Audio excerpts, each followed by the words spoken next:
দুই আঁকি দেখুছি প্রেম সপন বৃথাটারে ঘুরি বুল খোঁজি অজনা পুরুষে কিবা দেই মন যদি দেব সম্মতি মতে পত্নী রূপে করিবি গ্রহণ। না বীরবর সেମିତି କୁହନି ମୁଁ କିନ୍ତୁ ଆଉ ଜଣକୁ ଭଲ ପାଏ ମୁଁ ତାକୁ ଛୋଟବେଳେ କଥା ଦେଇଥିଲି ସେ ହେଉଛନ୍ତି ମୋ ଲକ୍ଷ୍ମଣ ତାକୁ ମୁଁ ଖୋଜିବାକୁ ଆସିଥିଲି ଏଠାକୁ ଆସୁ ଆସୁ ଆପଣ ଦେଖାଇଲେ ରାସ୍ତାରେ।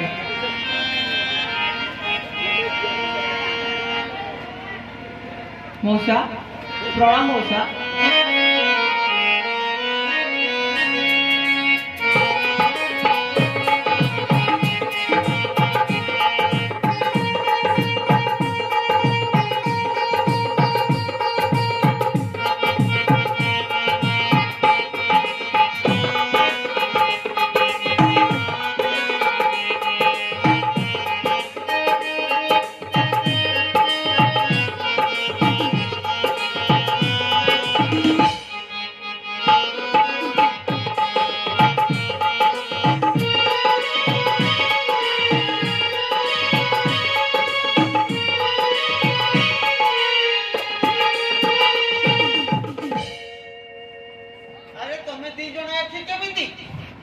ଆପଣ ଏଠାକୁ କେମିତି ଆସିଲେ ମଉସା? ମୁଁ ବୁଲୁ ବୁଲୁ ଚାଲି ଆସିଲି ଆଉ। ଆପଣ ତ କହିଥିଲେ ସେଦିନ ପିତା ମତେ ମାରିବା ପାଇଁ ଦୁଇ ଜଣଙ୍କୁ ପଠେଇଥିଲେ ସେ ଭୟରେ ବି ଆସୁଥିଲେ ଏଠାକୁ ପୁଣି ବାଟରେ ଦେଖାହେଲେ ସେ ଦୁଷ୍ଟ ସେ ଦୁଷ୍ଟଙ୍କ କବଳରୁ ଏ ଯୁବକ ମତେ ରକ୍ଷା କଲେ। ହଁ ହଁ ଏମିତିକା ହଁ ଇଏ କିଏ ତୁ ଜାଣିଛୁ? ସିଏ ଗୋଟେ ଶବର ଶବର ତାଙ୍କ ଘର ଶବର ପଲ୍ଲୀରେ ଘର। ଆରେ ମା ଇଏ ଶବର ପୁଅ ନୁହଁ। କିଏ ସେ ମଉସା? ଇଏ ରାଜକୁମାର। ଓ ରାଜକୁମାର କେତେ ରାଜକୁମାର ଆଉ। ନା ନା ମୁଁ କିପରି ରାଜକୁମାର ହୋଇପାରିବି?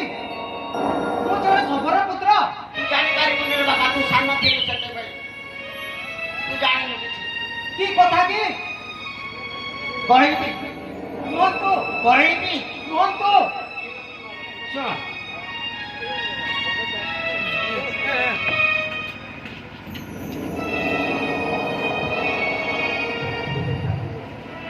ସେ ସେନାପତି ବିକ୍ରମ ରାଜ୍ୟ ଲୋଭରେ ତୁ ଛୁଆ ଥିଲା ବେଳେ ତତେ ନେଇ ଜଙ୍ଗଲରେ ମାରିଦେବାକୁ ଛାଡ଼ି ଦେଇଥିଲା।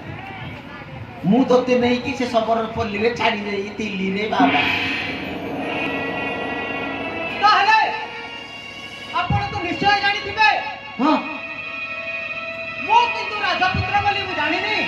ତୋ କେମିତି ଜାଣିବୁ? ତୁ ତ ସେତେବେଳେ ଥିଲୁ ଆଉ। ତୋ ବାପା ମୋ ବାପାଙ୍କ ନାମ କଣ ଆଉ ମୋ ମାଙ୍କ ନାମ କଣ? ତୋ ବାପା ହେଲେ ପ୍ରତାପ ସେନ ଆଉ ତୋ ମା ନା ପ୍ରତିମା। ଏ ପ୍ରତାପଗଡ଼ର ରାଜା ଥିଲେ ସେ। ଆଉ ଇଏ ହଉଛି ସେନାପତିର ଝିଅ। ତମେ ସାନ ବେଳେ ଖେଳାଖେଳି କରୁଥିଲ ସବୁ ଇଏ କହୁଥିଲ ସ୍କୁଲ ଯାଉଥିଲ। ଇଏ ତତେ ସେଇଦିନଠୁ ଇଏ ଖୋଜିବାକୁ ତତେ ବାହାରିଛି ରେ ମଉସା। ହଁ ଆପଣ ସତ କହୁଛନ୍ତି? ହଁ ଇଏ ହେଲା ତୋ ମନର ମଣିଷ ରେ। ତାହେଲେ ଇଏ ମୋ ଲକ୍ଷ୍ମଣ। ହଁ ଇଏ ତୋ ପିଲାଦିନର ଲକ୍ଷ୍ମଣ। ହଁ ଯାହା ହେଲା ଏ ମୂର୍ଖ ବିକ୍ରମ ବୋଲି ଆସି ରକ୍ଷା ନାହିଁ ଅନ୍ତର ପିତା ମାତା ଭଗ୍ନୀକୁ ହତ୍ୟା କରି